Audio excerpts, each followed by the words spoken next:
The Book of Jonah.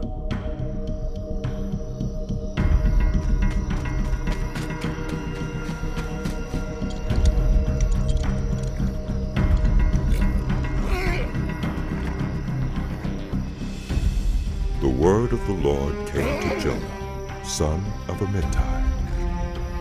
Go to the great city Nineveh and preach against it, because its wickedness has come up before me. But Jonah ran away from the Lord and headed for Tarshish. He went down to Joppa, where he found a ship bound for that port. After paying the fare, he went aboard and sailed for Tarshish to flee from the Lord. Then the Lord sent a great wind on the sea, and such a violent storm arose that the ship threatened to break up. All the sailors were afraid, and each cried out to his own God. And they threw the cargo into the sea to lighten the ship. But Jonah had gone below deck, where he lay down and fell into a deep sleep. The captain went to him and said, "How could you sleep? Get up and call on your God. Maybe he will take notice of us so that we will not perish." Then the sailors said to each other, "Come, let us cast lots to find out who is responsible for this calamity." They cast lots, and the lot fell on Jonah.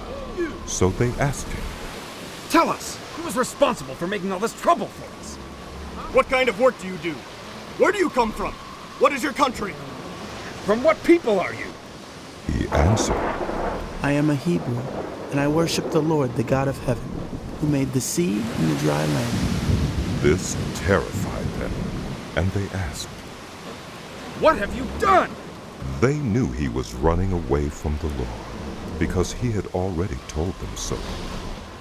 The sea was getting rougher and rougher, so they asked him, "What should we do to you to make the sea calm down for us?"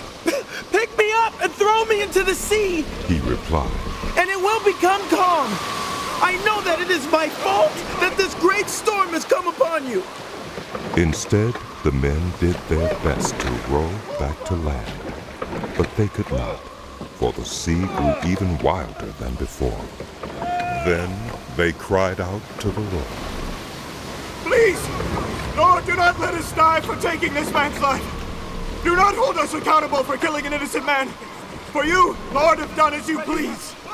Then they took Jonah and threw him overboard, and the raging sea grew calm. At this, the men greatly feared the Lord, and they offered a sacrifice to the Lord and made vows to him. Now the Lord provided a huge fish to swallow Jonah, and Jonah was in the belly of the fish 3 days and 3 nights.